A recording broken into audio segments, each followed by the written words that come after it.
me pagaban $1 al día.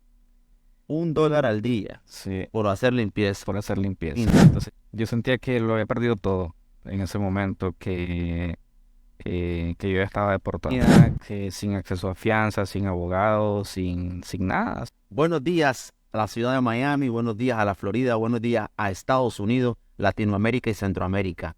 Hoy vamos a presentarles un nuevo proyecto de mi persona titulado Club. Esto será un podcast que vamos a tocar diferentes tipos de temas de desarrollo profesional, personal, temas que están relacionados con personas que son emprendedoras en Estados Unidos, temas que tienen que ver con créditos, con situaciones, temas que tienen que ver con situaciones que abordan o afectan o están dirigidos a la sociedad como tal, a familias como tal. Y este podcast básicamente va a poder contarte la verdad, esa verdad que tal vez la conocemos en pedacitos, saber cuál es la vía correcta y de alguna u otra manera va a llenarte de información. Mi nombre es Cristian López, le doy oficialmente la bienvenida al primer capítulo del Podcast Club. Así que no se lo pierdan. Esto es Club de Cristian López. El tema que vamos a tocar hoy es un tema que está a la orden del día en las redes sociales y el tema es inmigración. Así es. Y hoy, como los diferentes capítulos, vamos a tener a un especialista, a un invitado especial en la materia, alguien que enfrentó la situación, alguien que lo pudo hacer, alguien que tiene experiencia en la temática. Y con nosotros el día de hoy tenemos un invitado pero muy especial, el señor Jonathan Arauz, nicaragüense. Y para que les quiero agradecerle inicialmente por esta hermosa oportunidad y que sea la persona que va a inaugurar este hermoso proyecto, Club Podcast. Así que tenemos al señor Jonathan Arauz aquí con nosotros. Él es nicaragüense. Y nada, Jonathan, gracias por la oportunidad, gracias por estar acá y Gracias. compartir conmigo en este proyecto. Recordarles, señores, que este proyecto es un proyecto nuevo, número uno. No somos profesionales, somos amateur. Y lo que queremos es compartir la situación. Queremos compartir la realidad de lo que pasan personas en diferentes tipos de temas. Este programa es patrocinado por El Contador, una empresa de multiservicios donde hay calidad, no hay competencia, para que sigan nuestras páginas, sigan nuestras redes y sepan muchísimo más de nosotros. Hoy tenemos al señor Jonathan Arauz. Él va a expresarnos y nos va a contar la historia salida desde sus poros, la historia real, que probablemente tú que vas a ver este podcast en algún momento en YouTube, en Spotify y en las redes sociales, te vas a identificar mucho con él y vas a ver que esta es la realidad, esto es lo real, con situaciones extremas y muchas personas pasaron tal vez por situaciones diferentes o más complicadas que la del señor Jonathan, pero hoy queremos nosotros revivir esta experiencia y contarle al público que sí se puede cuando uno piensa positivamente y cree que lo puede lograr. Gracias, Jonathan, una vez más, y cuéntame, ¿quién es Jonathan Arauz? Bueno, nada, Cristian, gracias por invitarme. Jonathan Arauz, bueno, soy nicaragüense, tengo 32 años de edad, nací en Matagalpa, Nicaragua. Ya como a los 5 años más o menos, mi familia decidió moverse para Managua, a la ciudad de Tipitapa, y que fue ahí donde pues nos conocimos de pequeño. Y nada, comencé a estudiar, me preparé en Nicaragua, en una de las universidades de allá, estudié administración de empresas. Ya está adelantando un poquito, pero me quiero llegar a una parte bien importante.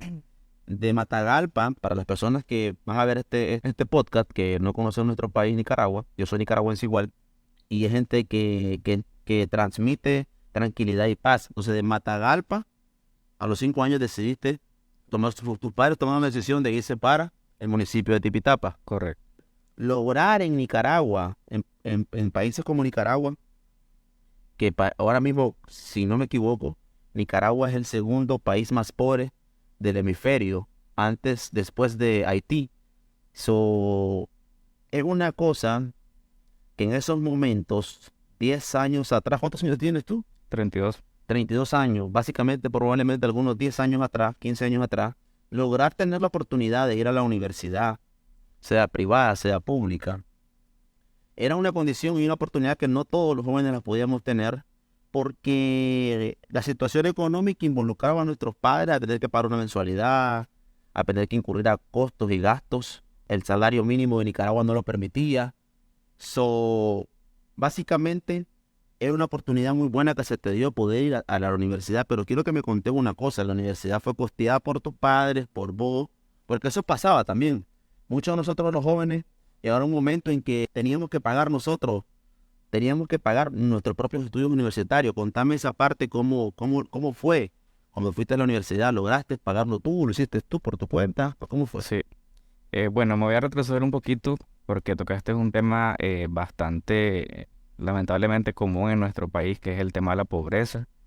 Y pues nosotros cuando nos pasamos a vivir a Tipitapa, pasamos por una serie de cosas en nuestras vidas, situaciones que lamentablemente pues te llegan a impedir de que tengas un progreso, que tengas mejores condiciones económicas. Entonces, en medio de todo eso y de nuestra pobreza y de nuestras dificultades, llegó un momento como a mis 15, 16 años que yo dije, no podemos seguir así, ¿ok? Ver que teníamos necesidad, yo tenía una hermanita pequeña, estaba pequeñita, tenía como un año para ese tiempo, y yo dije, no podemos, o sea, que ella también crezca en esto. Yo no quiero eso para mi hermanita, yo era como una hija para mí, y aún lo sigue siendo. Entonces yo como a los 15 años yo dije, no, tengo que cambiar. Era como que, a decirlo técnica o sencillamente ahorita, quitarme el chip, ¿ya? Eso fue lo que yo dije. Tengo que quitarme el chip, pensar diferente y pensar en superarme. Antes de continuar eso, un saludo a las personas que nos están viendo, ¿verdad?, en las redes sociales, en el canal de YouTube y nos están escuchando en Spotify. Gracias por la oportunidad.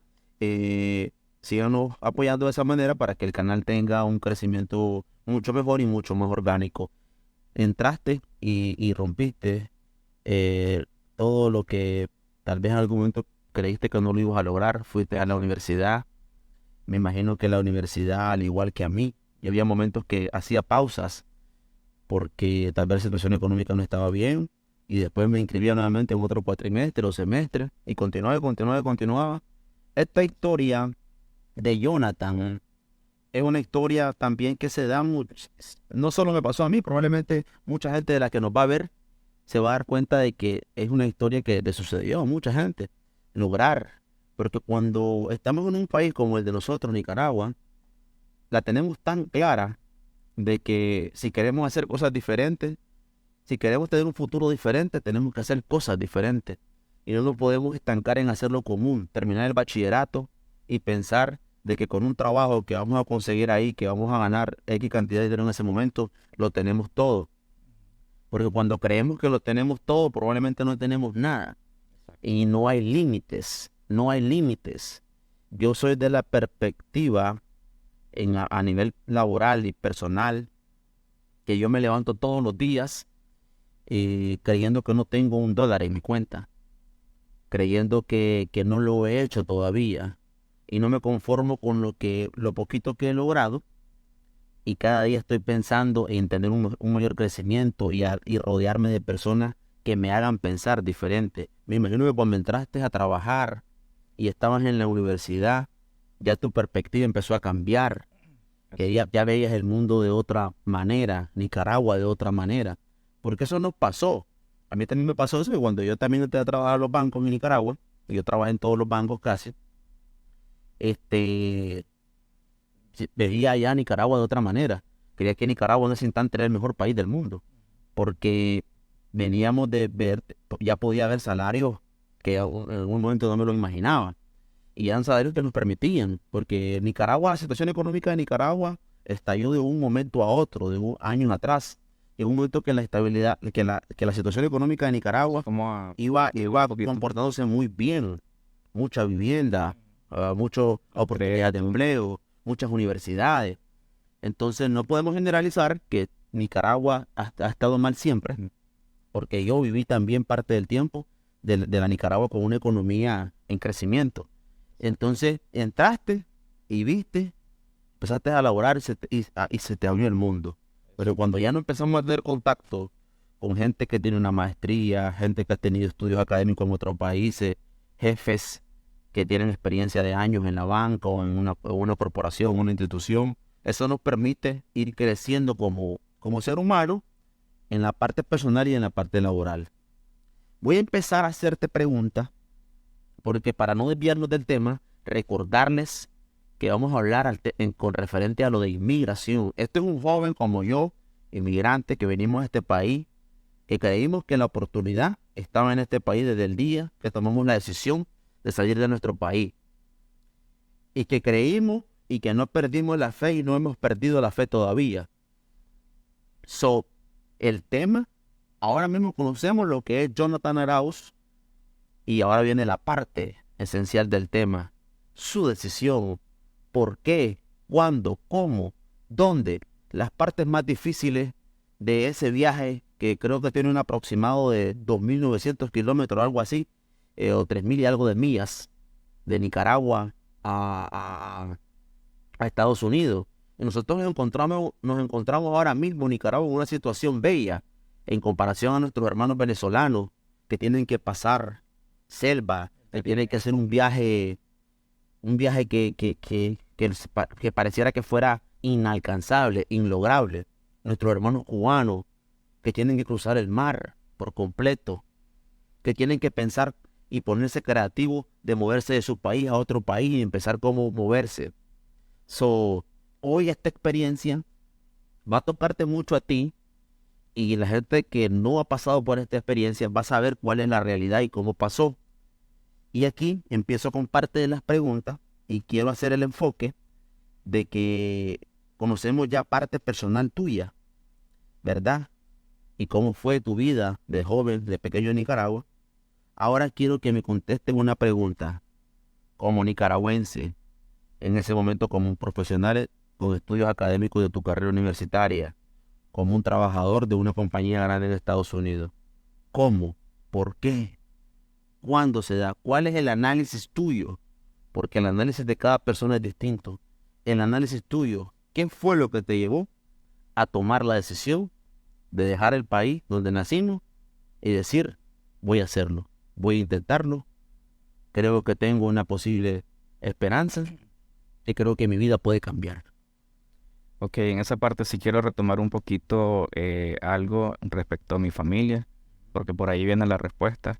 Eh, Cuando yo estaba en esa etapa en la que estudiaba y la que comenzaba a trabajar y tener trabajos interesantes cada vez más mientras pasaba el tiempo, siempre estaba el apoyo de ellos, la constancia de que ellos, o sea, el respaldo de ellos, de sí, dale, vos seguí adelante. El orgullo, ellos se sentían orgullosos. Correcto.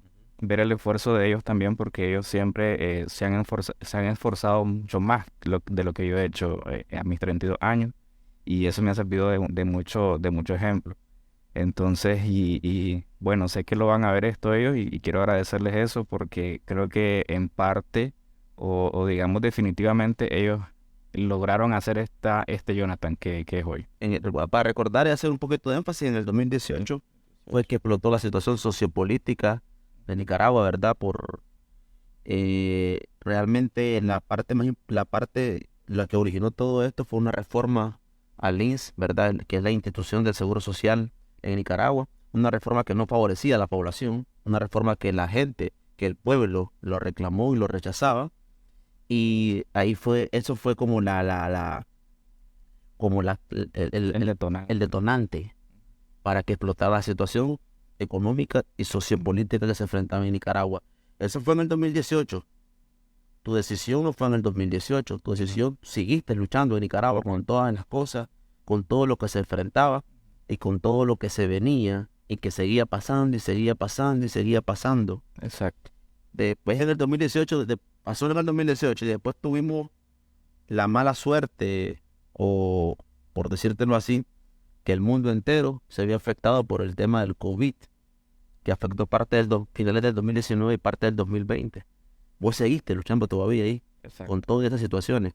seguí avanzando, por favor, y ahorita te interrumpo. Sí, entonces, bueno, cuando pasa eso del 2018, lo de las protestas y luego lo de la pandemia, eso vino a crear muchos problemas a los comercios en Nicaragua, a las empresas. Hubieron muchos lugares que cerraron, dejaron de funcionar y obviamente donde yo estaba trabajando comenzó la crisis, ¿verdad? Eso volvió desde el más pequeño hasta el más grande. Eso, o sea, tambaleó a todo mundo. Entonces también comencé a enfrentarme a situaciones en las que si antes yo tenía, por ejemplo, por decirlo, un poquito más de pago por algún bono, por hora extra, ya eso ya no. Que se reducieran los beneficios que te daba la empresa. Y también probablemente, Como un plan para ellos, como para poder respirar. y por la también crisis. probablemente hasta tu salario que tenías en ese momento ya no permitía Ya no. que alcanzar el nivel de lograr hacer tus pagos básicos y tener un sobrante para poder utilizarlo en cosas personales o ahorros. Ya no permitía, me imagino, en ese momento. Esa fue la experiencia, esa fue muchas de las cosas que me transmitían muchas amistades a mí y familias que tengo en Nicaragua, que cuando el estallido iba avanzando, el salario base de un profesional o el salario que tenía cualquier persona en ese momento, el salario mínimo, no podía permitir completar la canasta básica y los gastos fijos y todo eso. Soportaste estas situaciones, el estallido del 2018, el COVID del 2019 y 2020, el cierre de las empresas, cierre de los negocios, el mundo entero desplomándose. Y para avanzar, llega el 2021, ¿y en qué año fue tu decisión? ¿O en qué momento fue tu decisión? ¿Cómo se dio? ¿Tras de qué conversación? Bueno, cuando ya sucedió eso de todo lo que estaba pasando, ¿verdad? De la crisis y que ya no era el mismo salario el que tenía y todas las dificultades, yo comencé a pensar en otro empleo. Ujú. Decía, quizás sale algo mejor o una posición nueva. Y era algo que era casi imposible porque, como les comenté, había, o sea, muchos lugares cerraron, muchas empresas cerraron. Entonces había mucho desempleo en Nicaragua y salir a buscar otro lugar no era una opción. Entonces yo dije ya, migrar es la opción. Ya, tengo que irme, tengo que moverme. Lo pensaste en ese momento. Entonces, Después lo conversas con tu familia, con tus padres. ¿Qué opinan en ese momento tus padres? de hecho, yo digo que ellos siempre, como les comento, han sido un ejemplo para mí porque ellos fueron los primeros en emigrar. Ellos se fueron a Costa Rica. Y ya para en lo último, como al 2022, comenzando o a finales del 21, yo ya estaba solo en mi casa. Wow. Solo Todavía prácticamente. te mataba todavía esa situación de saber que Sí. estabas solo ahí. Entonces, pero lamentablemente con todo esto del tema de la pandemia, que eso fue en otros países, Devastador. en Nicaragua no existían tanto, Filtros para estos, cuidados, que exacto, no había mucho cuidado con el tema de la pandemia, pero por ejemplo en Costa Rica sí, era como que un cuidado bastante radical y eso era muy bueno para evitar la propagación. Entonces les fue súper mal, tomaron la decisión de regresarse a Nicaragua nuevamente. y quiero que me conté la parte más dura de ese momento, del momento cuando sabes que ya vas a separarte de tu familia y vas a emprender un camino en un medio de transporte para salir de tu país. Es una situación bien complicada. Por ejemplo, cuando yo me vine para Estados Unidos, me vine y en ese instante la posición de quedarme totalmente en Estados Unidos no estaba. Era una despedida con mi familia de un par de meses en teoría. Y es duro, cualquier despedida al final del tiempo, o sea, una semana, 2 semanas, un mes, es duro. En ese instante vos sabías que había una gran posibilidad, que no lo ibas a volver a ver por lo menos en muchos años, un buen tiempo. Sí. Y tu familia, bueno, como lo que has venido hablando, es en ese momento como el pedestal tuyo, como la base tuya, como lo que te impulsa a seguir saliendo adelante. Contame el momento, cómo fue, cuándo fue y dónde fue. Bueno, el tema de la despedida sí siempre es algo bien fuerte porque es algo que te llega Emocionalmente te- emocionalmente bien pesado. Cuando yo me despedí de mi familia, cuando ellos se fueron a Costa Rica, fue así como que, ok, bueno, que les vaya bien, que se cuidan, estamos en contacto, porque era como que, ok, están al otro lado, ahí en Costa Rica, ahí nomás, pero ahí no pasa nada. Pero cuando ellos ya saben de que yo iba para este viaje, que venía para acá, todo lo que se escucha, todas las cosas que les han pasado a personas lamentablemente en el camino, que fallecen, que los secuestran. Entonces, obviamente esa sensación hace que esa despedida sea como más dura, Correcto. ¿entiendes? Porque, bueno, que en nombre de Dios, que no le pase nada a mi hijo y cosas así, ¿me entiendes? Entonces, sí fue bastante emocional y yo estaba como que, bueno, ya En había, ese momento. sí, claro, yo creo que el más fuerte, el más valiente en ese momento sí se le salió su lágrima, ¿verdad? Imposible de que no llegara en ese momento. Entonces yo como en marzo, en marzo del 2022 ya decido retirarme de la empresa de trabajar y, eh, y obviamente pues con eso, con la liquidación de allí, un préstamo que tenía por otro lado, o sea, uno se la rebusca y ya, bueno, dije yo me voy. Entonces, cuando ya me voy de la empresa y comienzo ya a estar con mi familia un tiempito, unos días, y ya se comienza como que a la cuenta regresiva, ¿verdad? Ya, ok, bueno, faltan 4 días, faltan 3 días para irme, Ya. 2 días. Cuando ya se llega el día que ya me iba, me acuerdo que llegó un amigo a mi casa a traerme, me acompañó hasta cierto lugar en su carro a dejarme. Entonces, cuando él llega, en la madrugada, como a las 4 de la mañana, y me despido de mi familia, de mis sobrinos, de mi mamá, de mi papá, eh, es como una sensación que no sé, no te lo podría describir. Mi mamá fue muy valiente, ella no lloró, pero de ahí todo sí, mis hermanas, mi papá estaba ahí un poquito afectado y, y nada, yo sentía, o sea, yo traté de ser fuerte y valiente, pero cuando ya me monté a ese carro y me fui, y que yo sabía que en mucho tiempo yo no iba a regresar a mi casa, eso Duro. fue duro y sí, obviamente pues me sentí mal. Sí, no, seguramente van a haber muchas personas que van a estar identificados con ese momento, que ese momento lo tienen guardado aquí. Por ejemplo, yo lo tengo guardado aquí y lo materializo en mi imaginación como que fuese ayer, cuando tuve que despedirme de mis padres, ¿me entendés? De mi familia y de mis amistades.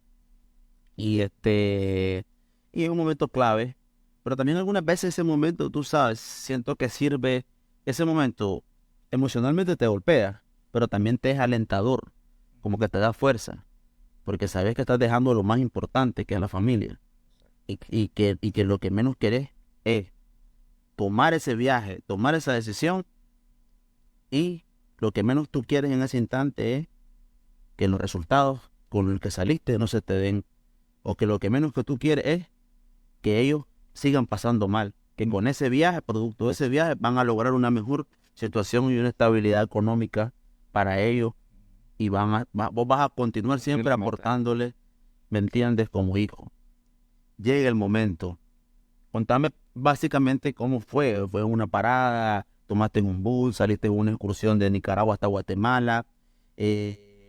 ¿Cómo lo hiciste? ¿Lo hiciste por tu cuenta? Porque habían personas antes, cuando inició, que lo hacían a través de gente que se dedica a hacer esto, a trasladar personas de un lugar a otro. Pero también hubo personas que vinieron a Estados Unidos y ya lo hicieron por su cuenta, porque ya estaba un poco más libre la frontera, porque ya la gente se conversaba entre sí. No, mira que esto es sencillo, se hace de esta manera y se hace de esta manera.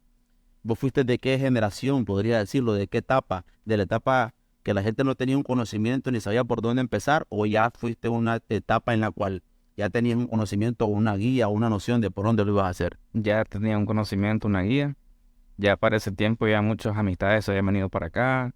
Ya comenzó la gente a viajar sola y bueno, entonces yo comencé a investigar y de hecho yo viajé con mi pareja para acá. Entonces venía acompañado y eso pues como que nos veníamos cuidando, ¿me entiendes? Cuando llegué a Guatemala, ahí sí fue cuando me asusté. Yo dije, "Oh, esto es Guatemala", porque entramos a Ciudad de Guatemala y eso era como casi las pistas de aquí. Wow. Eso era, o sea, inmenso, unas pistas ahí, unos puentes grandísimos mirabas un mall aquí, después otro mall más adelante, y en Nicaragua hay como dos nada más. Entonces, Esa parte, disculpe que te interrumpa, algunas veces, no sé, bro, yo no, o sea, cada quien en el mundo tiene su propia identidad, ¿me entiendes? O sea, cada persona tiene su manera de pensar diferente. Yo una cosa que sí siempre he tratado de hacer y porque lo escuché de un par de personas que siempre, con las personas que hablaba antes, y es que uno tiene que aprender a quedarse con lo bueno de otra persona. Yo no entiendo cómo los políticos de nuestro país, Nicaragua, no adoptan las cosas buenas que hacen otros políticos, que en el final del día la perfección no existe, vos sabes, pero hay hay políticos que intentan hacer cosas diferentes, mejores, que beneficien al país y a la gente y a la población. ¿Cómo nuestro país no ha podido adoptar con tantas puertas que tiene para pensar en un desarrollo mucho mejor, ¿me entendés?, que el que tenemos ahora? Continúa por esa parte, quería hacer esa intervención porque es importante también que esto, si llega, imagínate que este podcast llegue a la visualización del presidente de Nicaragua ahora mismo, ¿me entiendes?, de los políticos de Nicaragua. Nosotros hoy nos encontramos en un país donde tenemos libertad de expresión, que podemos expresar nuestras opiniones, que son respetadas nuestras opiniones y que tenemos la seguridad, que es lo más importante. Soy Guatemala, lo ves y decís, wow, qué bello. Sí. Así me pasó a mí, hace años. Pues encantado con Guatemala y bueno, por El Salvador no pasé, ya de Guatemala directo a México. Porque no te me adelantes que viene México. México, que para las personas que que nos están sintonizando y que nos están viendo, un saludo a las personas que están conectadas viendo el en vivo del programa Club, del podcast Club, ¿verdad? Es bien importante saludar a las personas que están ahí pendientes, que están visualizando y viendo este programa. Compartan el programa, denle el like, suscríbanse a la campanita. Esas son cosas que nos van a ayudar a llegarle a muchísima más gente. Y estos temas tocan a mucha gente. No tocan solo al que se vino, tocan al que está allá. Que vean la realidad de lo que pasó Jonathan, de lo que pasó la María, lo que pasó Juan, lo que pasó Pedro, para poder estar en Estados Unidos de América y pensar en un futuro diferente. ¿Qué pasa con México? ¿Qué ves en México? ¿Qué sentís de México? ¿Qué es la parte más que te complicaste en México o si no te complicaste? Cuéntame acerca de eso. Bueno, México sí es un país bellísimo, México, pero yo siempre digo que cuando ya paso a México fue como pasar al miedo, ¿me entiendes? Sí íbamos en el camino con desconfianza, con temor y todo, pero cuando ya llegamos a México ya entendíamos que ya era algo más serio, más pesado, porque en México hay que cuidarse. Hay personas que están aquí hoy, compatriotas míos de otros países que están en Estados Unidos y que su peor parte fue México y que pasaron cosas que vos tal vez no has ni pasado, que no pasaste. Si no te pasó mucho en México, también quiero que lo digas, pero si eso, además de eso, hubieron cosas que te llamó la atención o que te sentiste que te golpeó, también me la puedes decir sin problema alguno, ¿me entiendes?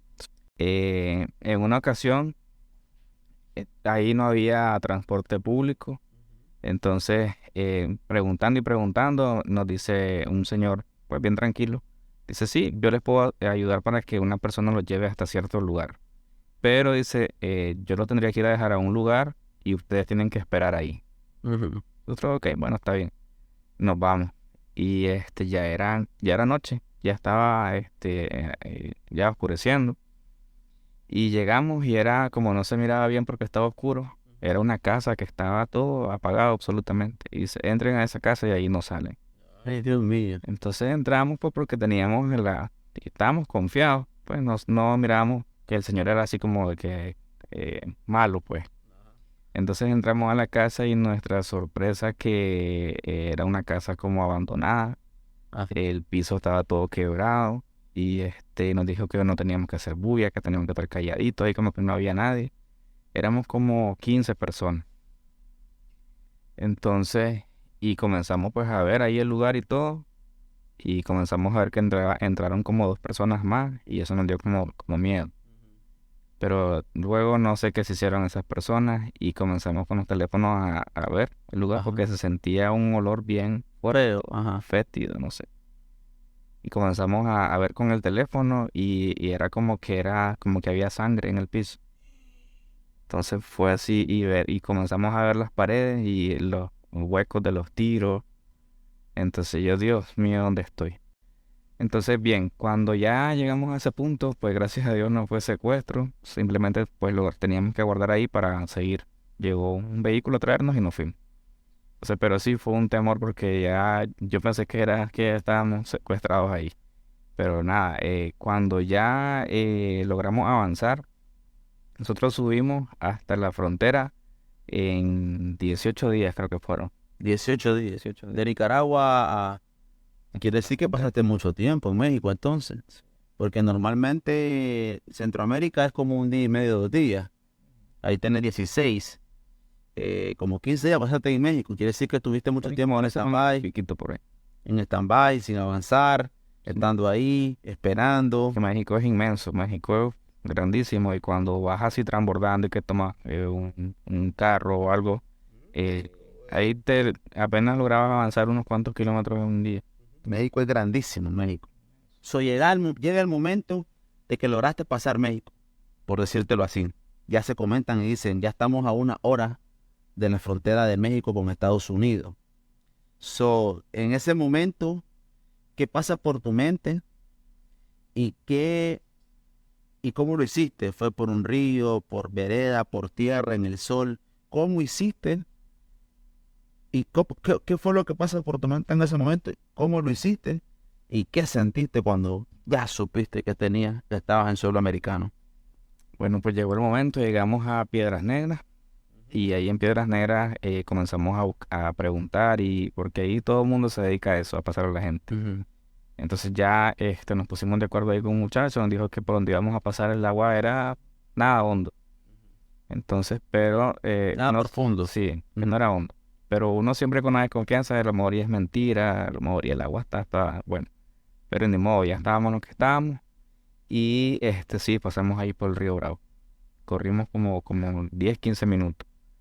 Y pasábamos por prácticamente unos caminitos ahí y el montón de gente, o sea, y toda la desesperación de estar siempre todos juntos, porque incluso ahí en ese mismo camino hasta te pueden secuestrar. ¿Cierto? Bueno, entonces siempre teníamos que estar todos unidos y no era fácil pasar por el mismo lugarcito. Entonces yo me acuerdo que cuando ya yo llegué al río y me vi las manos, estaban todas rayadas las manos.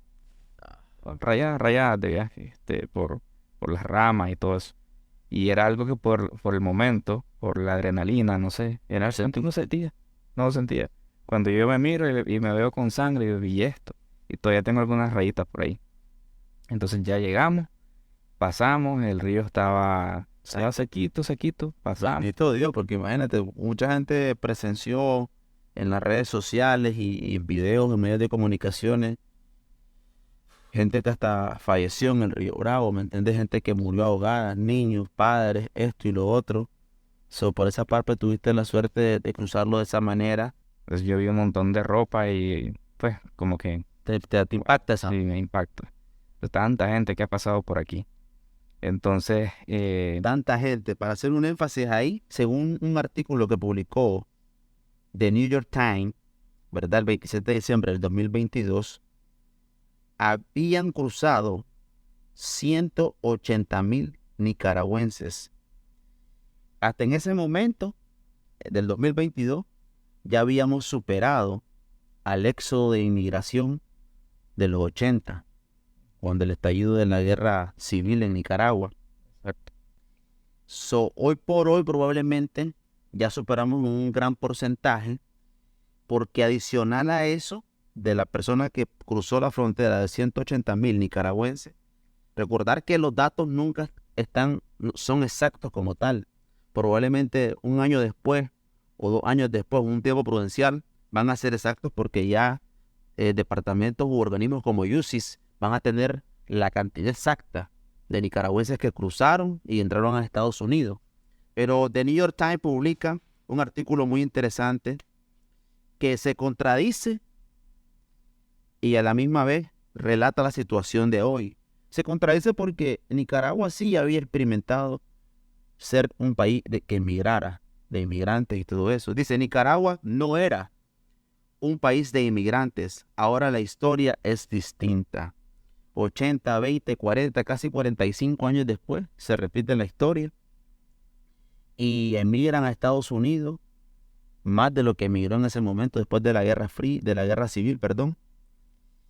Y hoy por hoy seguramente ya duplicamos porque no me voy a adelantar todavía ahí. Hay otro proceso hoy que ha logrado que 70,000 personas, era verdad, 70,000 personas hayan entrado a Estados Unidos bajo otro proceso nuevo. Entre la sumatoria de las personas que vinieron por la frontera y los que están aquí por el nuevo proceso, nosotros ya duplicamos hoy mismo la cantidad de migrantes en comparación a 1980.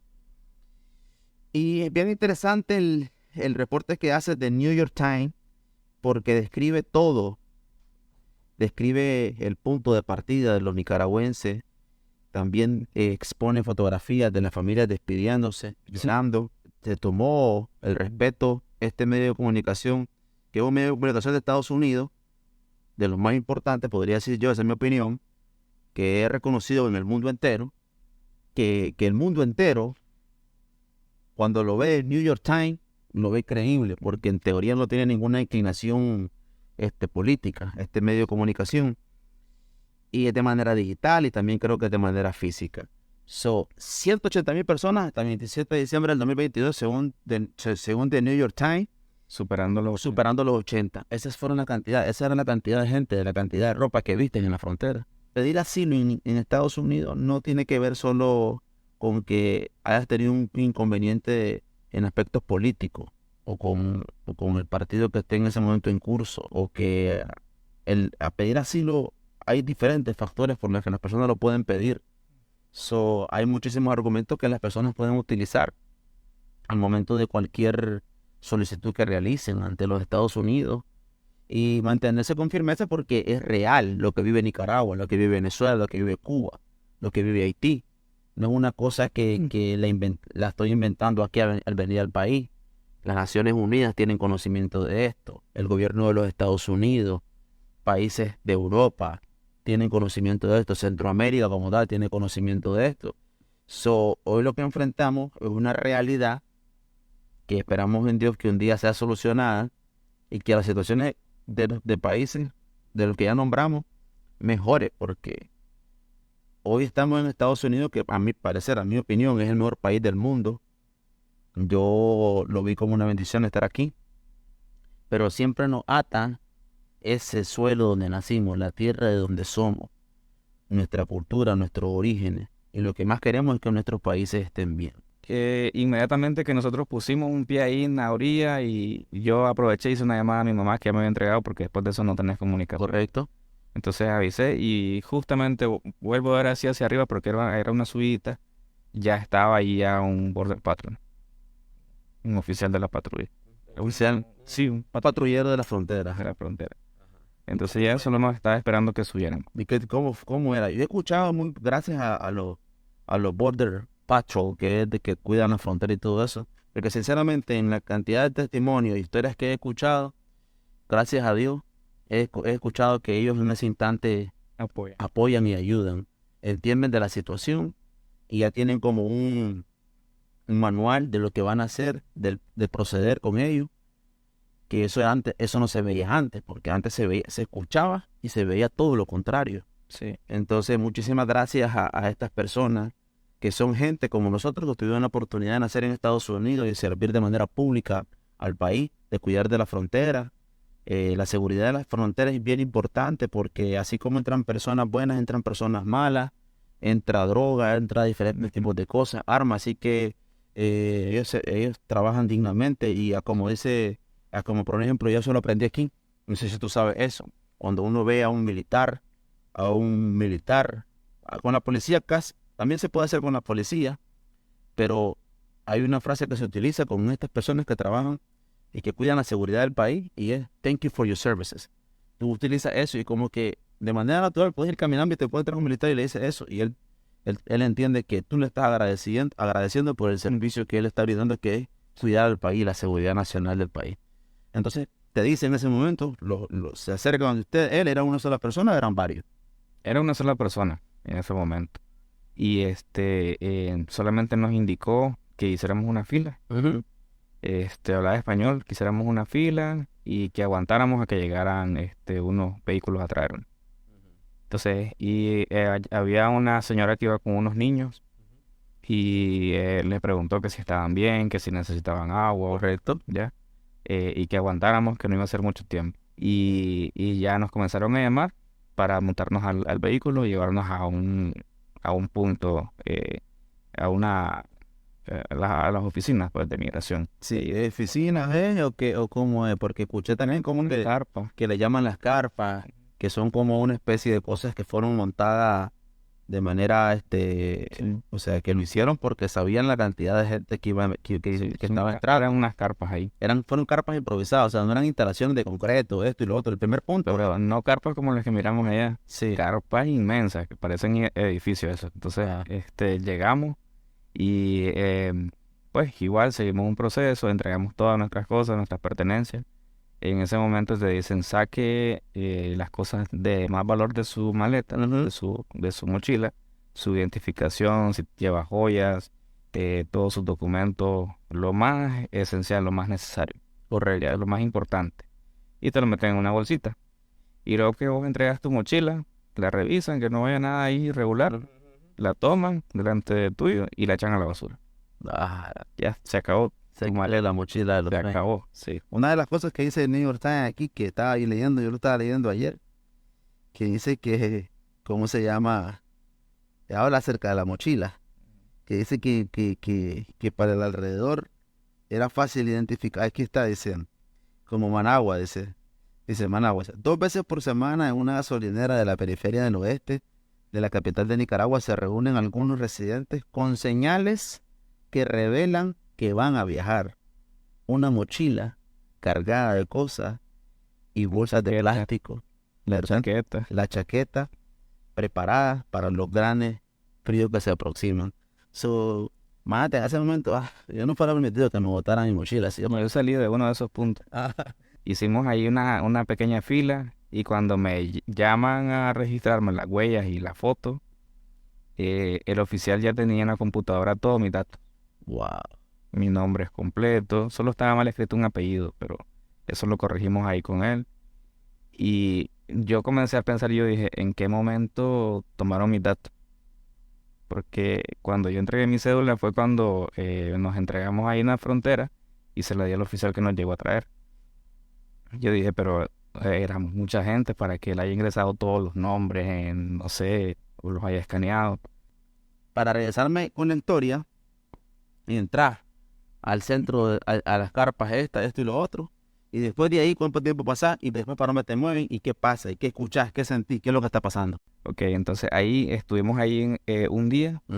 Al día siguiente nos llevaron para Laredo, que era igual otras carpas, pero ahí era como más grande y era como que ya el procesamiento antes de liberarte.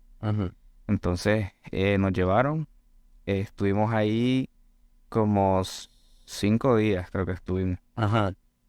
Y de ahí sí no salí hacia afuera para nada, ahí adentro. Y estás en una celda pequeña con cuánta gente, que esto, cómo es, o sea, una celda real, como uno se la imagina, con barrote, ¿cómo te la imaginas? No, es una celda que no son barrotes, es como acrílico, Ajá. Hay una puerta, te ponen un televisor por fuera, por el pasillo, para que mires televisión ahí. Están unos banquillos, están unas colchonetas, y eso pues, tomas una colchoneta y dormís en el suelo. O sea, ese es un esto para cualquier persona. Tal vez en ese instante una persona como tú, que venía de trabajar, de haber terminado su carrera, nunca te imaginaste estar básicamente detenido. Yo había dicho hace mucho tiempo, yo decía, yo nunca voy a ir a la cárcel, por nada, eso debe ser horrible, espantoso, estar preso, no, ni quiera Dios. Y mira, me pasó. Vas a una corte. ¿Qué pasa en tu primer corte? ¿Cuándo te das cuenta que estás en un proceso? ¿Cómo te das cuenta que no vas a salir? Porque ahí me estoy adelantando y esta es la parte que más me interesó y por eso lo escogí a él como invitado especial de este tema.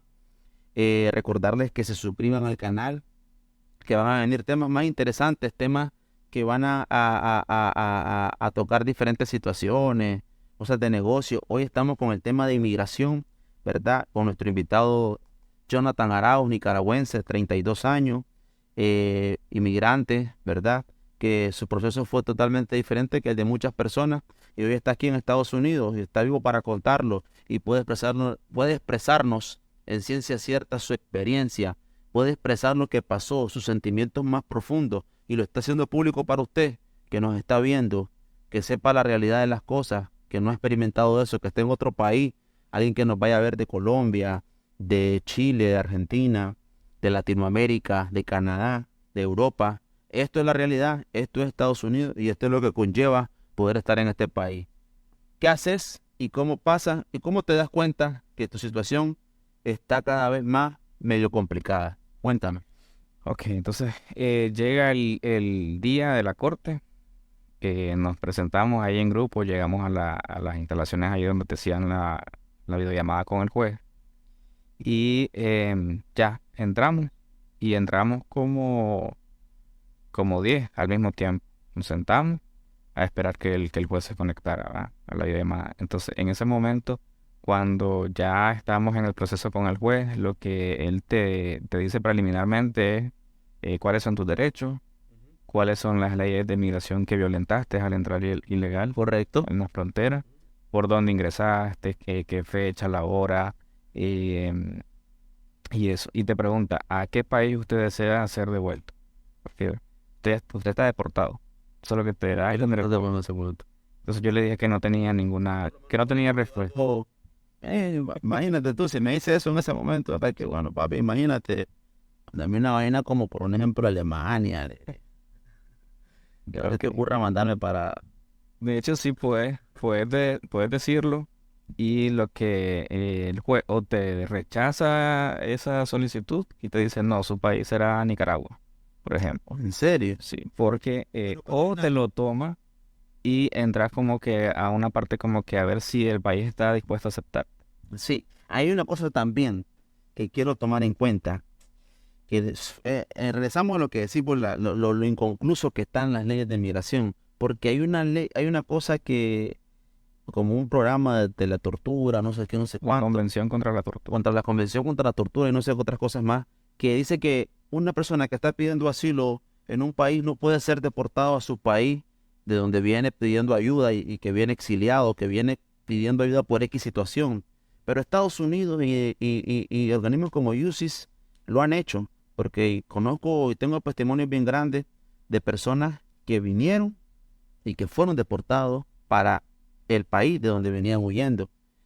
Y es una cosa bien complicada porque lo que Estados Unidos no, o tal vez no comprende o no lo cree, es que estas personas a nivel de la sociedad, desde que la sociedad supo de que, mira, fíjate que ese fue fulanito, el hijo de la tal, esto y lo otro, ya la sociedad que está ahí y que pertenece al partido político que está manejando el país, ya esta persona es puntualizada y señalizada como que no es de nuestro equipo y que es del equipo contrario. Al regresar esa persona a Nicaragua deportada por las leyes de Estados Unidos, esa persona va a tener una problemática bien grande. Número uno, de aceptación a la sociedad con los que se quedaron ahí, con los que siguen en el país, en efectos laborales, en efectos de que su vida va a correr hasta peligro. El daño que se puede causar en ese momento es bien complicado. Con Nicaragua lo hacen, con Cuba no lo hacen, porque también tengo amigos cubanos que han venido y que por ninguna razón los deportan para Cuba.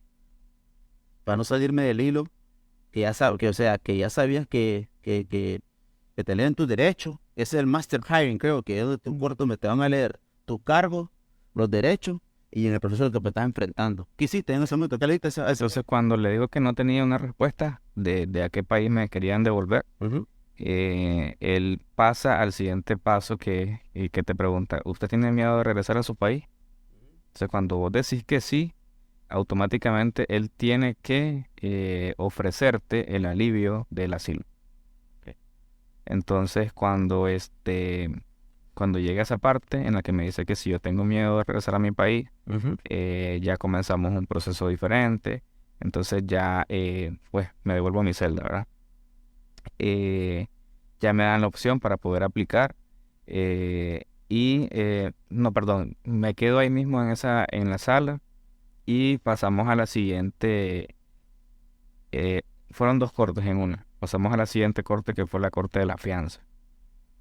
Pero a mí no me indicó el juez, o yo no recuerdo, pero, o sea, decir no recuerdo no, porque yo recuerdo perfectamente bien que el juez no me indicó que yo tenía derecho a posponer la corte y buscar un abogado.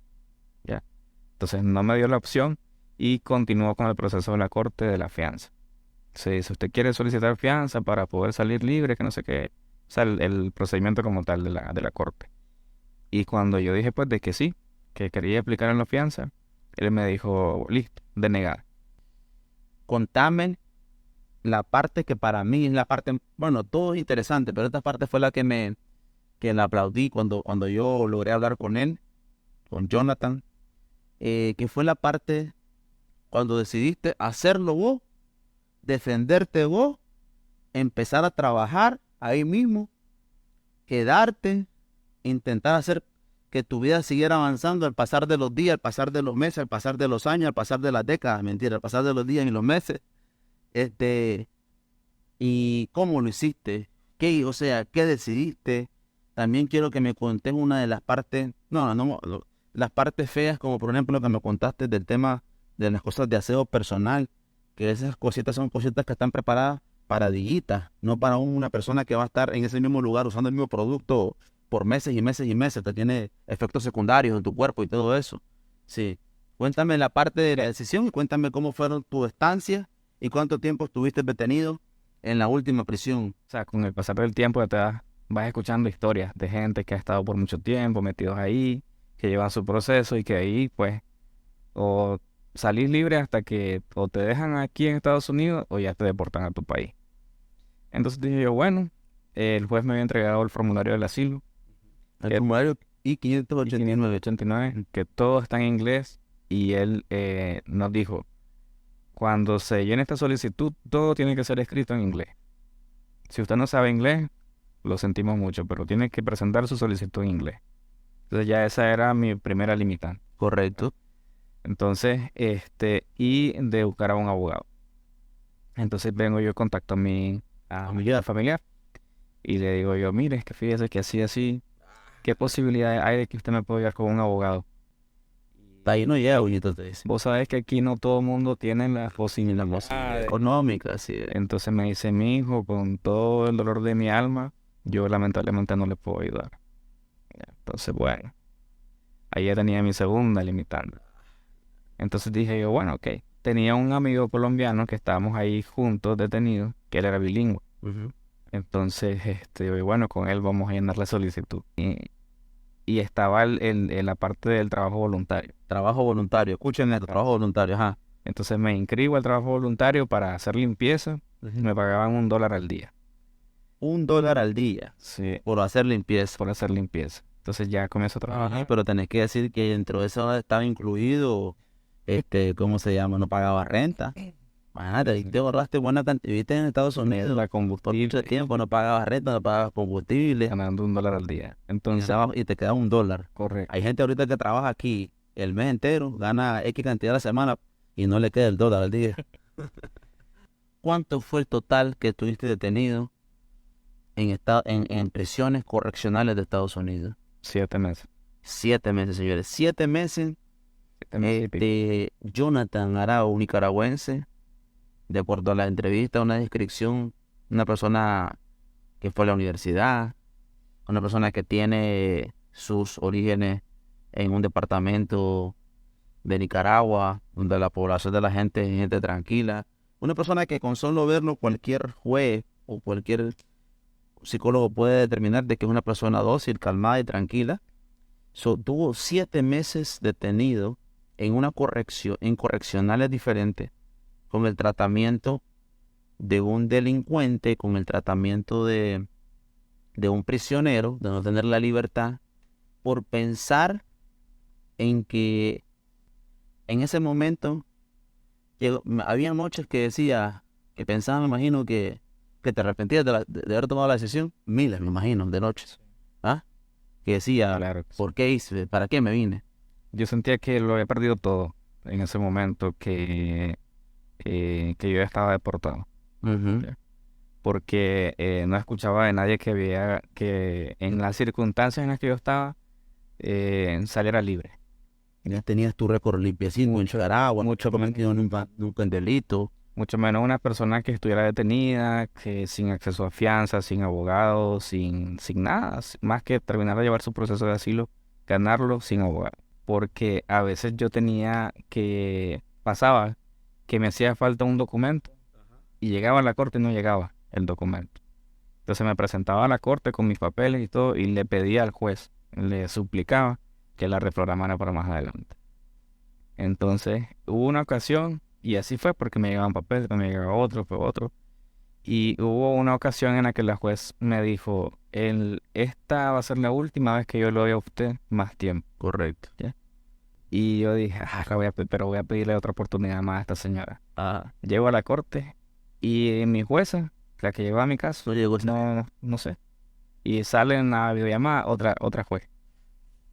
Entonces no se lo va a pedir. Entonces le digo, sí, que no sé qué, veo, me dice que su caso va así, que no sé qué. Y le digo, sí, pero mire, me falta esto, un documento más. Me dice, pero veo que se le han dado dos oportunidades, que no sé qué. Entonces me dice, ¿está dispuesto a seguir más tiempo detenido, que no sé qué? Y yo, sí, yo estoy dispuesto. Ok, me dice, su última audiencia será el 20 de octubre. Inolvidable ese día. En julio, más o menos. Otros 3 meses más, 2 meses. Lo hace lo que era este tipo. Entonces ya Es necesario, le fue dicho llega el tiempo y ya y me llegaron más documentos. En ese momento, ya mi amiga aquí ya no podía traducirme los documentos porque eso tiene un costo. Ajá. Entonces ya de último y de emergencia me los mandaba sin traducir. Entonces venía yo y nos dimos cuenta que ahí habían unas tablets Ajá. en la celda. Ajá. Y cuando mandábamos a pedir que nos llevaran al médico una consulta o algo, lo que nosotros poníamos ahí se pasaba a inglés cuando lo mandaban. Entonces dije yo, no, aquí lo voy a traducir. Porque en los documentos de apoyo sale que si no tenés a una persona certificada que te traduzca los documentos y si vos podés traducirlo, vos los podés traducir. Correcto. Entonces vengo y digo, no, aquí lo voy a traducir. Y comienzo a escribir todo lo de los papeles, eran como 3 papeles, y los mandaba. Y de la clínica me contestaban así como que, ¿qué es eso? Y yo los mandaba y ya comenzaba a escribirlos a mano. Entonces, y en la parte de abajo sí le puse que los había traducido con una tablet de la correccional. Ya era como certificar eso. Y eso me preguntaron. Cuando ya llegué a la última audiencia, me preguntó la juez de que cómo había hecho para traducir esos documentos. Y ya le comencé a explicar y se quedó así como que, ay, interesante. Debe decir, o sea, este es alguien que sobrevive.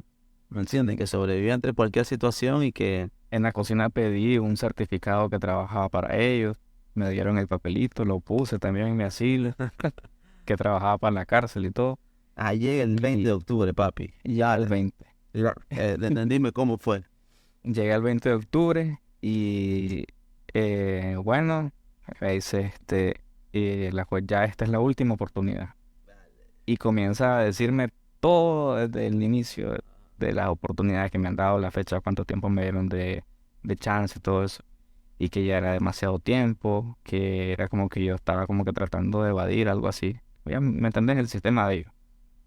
Entonces yo, cuando ya me dieron la oportunidad de hablar, yo le digo, bueno, sí, más bien le agradezco por haberme dado, porque para mí no fue evadir, para mí fueron oportunidades que me estaba dando para poder armar mi caso y presentarlo. Para mí es como que yo sí tengo interés en mi caso, ya con todo respeto, su señoría, que no sé qué. Entonces ya comienza la parte de ellos, ya leen toda la solicitud y comienza el fiscal de ICE a atacar. Todas las preguntas. Para ver, esa audiencia me duró como 3 horas. Entonces cuando yo fui ya a la última audiencia, para mí fue como que ya, por fin esto se acabó. Se acabó. Y yo tenía como que un 50-50 esperanza. O mandan a Nicaragua. No la perdiste, la esperanza, eso es lo más importante. Vienen todas las preguntas. Hubo una pregunta que ese oficial de ICE me hizo que ni yo sabía cómo responder. ¿Qué pregunta fue? Que él no entendía, o sea, fue un momento en el que mi vida corría peligro. Ajá. Ya. Y alguien me ayudó. Ajá. Una persona vulnerable me ayudó y gracias a Dios pues. me liberé de ese momento. Entonces él me decía que él no entendía cómo una persona vulnerable Y voy a ayudarte. me ayudó. O sea, que como una persona frágil, porque fue una señora mayor, cómo esas personas que me Está están describiendo. ajá, Ajá. cómo ellos tuvieron miedo de esas personas. Ajá. Ya, entonces yo le dije, bueno, señor oficial, ni yo sabría decirle. Y él me hizo esa misma pregunta como 50 veces. Y a tratar de hacerlas como de diferente manera. Y yo simplemente le decía que pues ya, gracias a Dios, sucedió así. Y cuando ya él termina de hacer sus interrogaciones y todo lo demás, comienza la juez también a preguntar. Pero ella me hizo como 5 preguntas nada más. Y me dice, ya en lo último, usted dice, ok, hay algo más que usted desea agregar a su caso. Pero antes, discúlpame antes de eso. Ella te preguntó, ¿quién te ayudó con esto? Te preguntó, con este expediente, con esta situación. Te preguntó en ese momento ella. Sí. ¿Quiere completarte tú? Que había sido un amigo con lo que estábamos detenidos y lo de las traducciones que ya me lo consultaron. Ya. Última pregunta. ¿Quieres leer algo más? Te dice. Correcto. Entonces, en esa parte, según la preparación que te dan ahí, todos esos documentos de apoyo, tenés que volver a hablar de todo tu caso completo. Aunque ellos ya te hayan preguntado absolutamente todo, en ese momento ellos no te pueden decir alto, pare, porque a veces cuando damos respuesta en el asilo, cuando te están preguntando, el intérprete o es demasiado lo que estás diciendo para él traducir, que él te dice alto, pare, y la respuesta quedó ahí. Ya no puedes agregarle nada más. En ese momento ellos no pueden En hacer. ese momento no. Ok. Entonces en ese momento yo decía, qué sé yo, 10 palabritas, daba chance, traducía a la persona y seguía. Y así, ¿ya me entendés? Entonces, y hablé de absolutamente todo mi caso, por completo. Fechas, acontecimientos, todo lo que me había sucedido. Y de último le pedía que por favor me dieran la oportunidad de quedarme aquí en Estados Unidos, que yo prometía que de alguna manera podía retribuirles a ellos esa oportunidad. Y que pues a mí en lo personal me gustaría, le dije yo a la juez, me gustaría estudiar medicina y así pues con mi labor contribuir a esta nación, con mi servicio. Entonces en ese momento ella dejó de ver su computadora y volvió a ver a la cámara. O me imagino que donde estaba yo, su pantalla. Y entonces yo sentí que en ese momento como que capté la atención ya de ella. Entonces ya ella se quedó así, escuchándome y yo le terminé de decir pues que me dieran la oportunidad, que para mí que me dejaran aquí era como seguir viviendo, una oportunidad de vida. Entonces, ok, listo,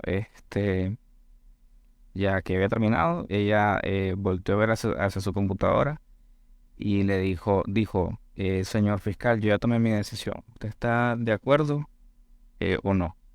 Y le dice él, sí, estoy de acuerdo. Como fue tan rápido que el fiscal no se oponía a la decisión, yo dije, esto es deportación entonces.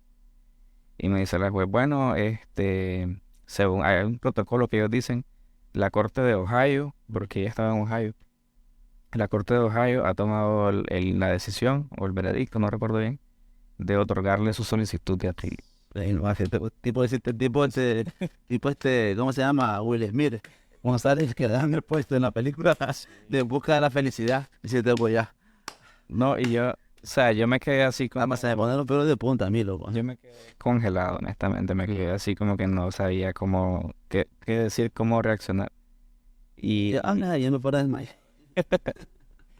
entonces ella, y en ese momento ella muestra un semblante de alegría. Ah, Ya la juez que yo había visto que estaba seria, también. que estaba, no sé, su actitud Ajá. de día a día, no sé.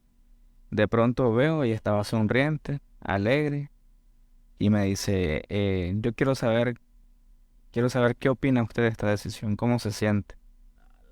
Entonces en lo que yo comienzo a hablar, a darle las gracias, ya comienzo a llorar. Eso fue, o sea, involuntario y que le daba muchísimas gracias. Y nada, que para mí era una gran oportunidad. La constancia y las ganas de hacer las cosas correctamente es el motor, tu familia y todos los argumentos que te conllevaron a hacerlo, son cosas que tenemos que poner siempre en la mesa para saber por qué lo voy a hacer y cómo lo voy a hacer. Quiero agradecerte mucho por la oportunidad que me diste esta mañana. Gracias a ti. Esta entrevista que seguramente va a ser vista por miles de personas en la ciudad de Miami, en el estado de la Florida, en diferentes estados donde lleguemos. Compartan, por favor, suscríbete dándole clic a la campanita que está ahí para la próxima entrevista. Habla de nosotros. También puedes escribirnos para cualquier duda que tengas. Seguramente vamos a poder ayudarte en algo. Mi nombre es Cristian López. Yo soy la persona que dirige el programa, este podcast de Club, ¿verdad? Y gracias a los patrocinadores que tenemos actualmente. Nuestro patrocinador principal es El Contador, una empresa de multiservicios en el estado de la Florida, con 9 sucursales donde hay calidad más competencia. Y muchísimas gracias por esta oportunidad. Recuerda esperar la próxima entrevista. Gracias, Jonathan. Yo estoy seguro que vas a cumplir muchos de los sueños porque te lo propusiste, porque lo hiciste y lo sigues haciendo. Y estoy seguro que tu familia debe estar muy orgullosa de ti y va a estar cada vez más orgullosa de ti. Y son muchas cosas las que te esperan en el futuro. Muchísimas gracias nuevamente y muchas gracias por la oportunidad. Un saludo y un abrazo para todas las personas. Nos vemos en el próximo capítulo.